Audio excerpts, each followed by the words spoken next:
Hola, soy Rubén, catequista. ¿Y vos?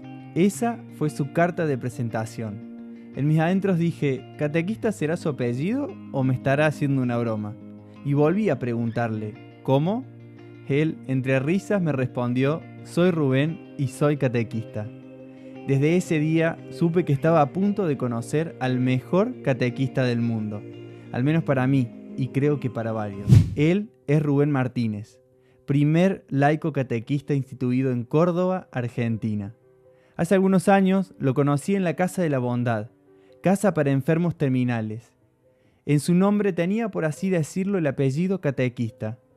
Desde el primer día, a quien se le cruzaba le contaba que él era catequista, hasta tal punto que un día cometí el error de decirle «cuando vos fuiste catequista», a lo que él me respondió en mayúsculas «soy».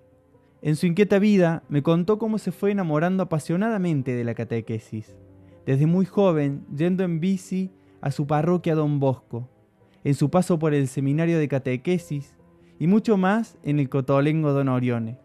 Le encantaba contar cómo se las ingeniaba en sus encuentros para ir adaptándolos a la condición de sus catequizandos y también a la suya, a su diagnóstico. Conocí al mejor catequista del mundo, el que me enseñó que lo esencial en la catequesis y en la vida es la palabra, el prójimo y el testimonio de una vida en plenitud que solo se encuentra en Dios. La catequesis de Rubén se centraba en estos 4 pilares. La palabra.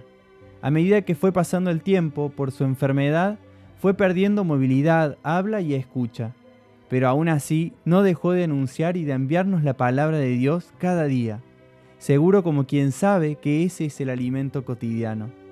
Llamaba al primer voluntario que pasaba para pedirle el favor de que enviara a sus contactos el Evangelio y lo pusiera en sus estados de WhatsApp. La alegría.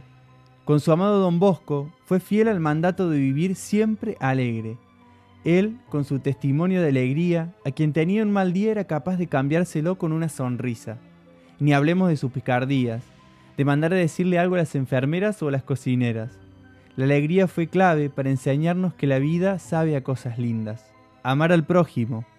A Rubén le bastaba verte para primerearte y preguntarte qué tal había sido tu semana, cómo estaban tus cosas.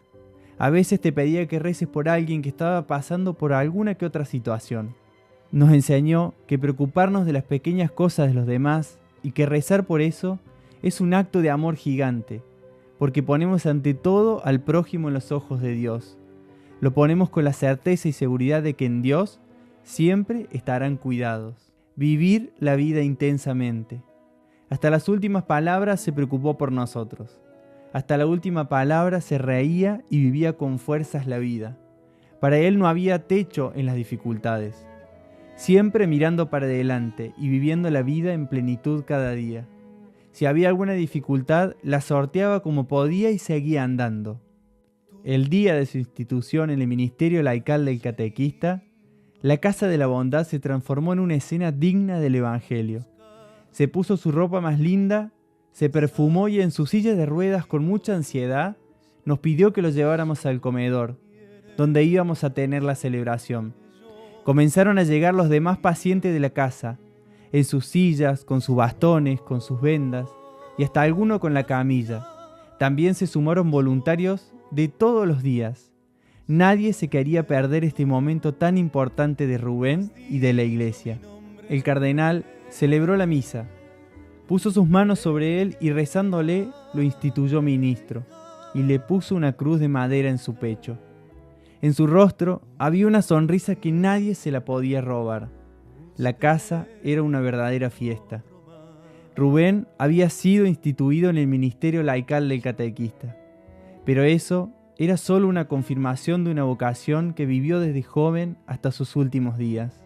Era un domingo. Recibió un llamado de que si podía ir a verlo, porque ya se quería adelantar e ir a los brazos del Padre. Llegué a las corridas porque de verdad no estaba ni preparado. Entré a la pieza, me acerqué y apenas me puse a su lado, me miró a los ojos con esa mirada que no voy a olvidar jamás. Y me dijo, Oso, ¿cómo estás? Como siempre me primerió. Yo quedé mudo porque no me aguantaba. Era yo el que le tenía que preguntar, ¿cómo estás? Así que le tuve que hacer un chiste, a lo que largó la carcajada y se me olvidó todo otra vez. Rubén, ministro laico catequista, se preocupó hasta el final por los demás. Él nos enseña que ser catequista no es un momento de nuestra vida, sino una vocación de toda la vida. Una catequesis que reclama alegría, preocuparnos y ocuparnos del prójimo, y por sobre todo, alimentarla de la palabra y de la Eucaristía.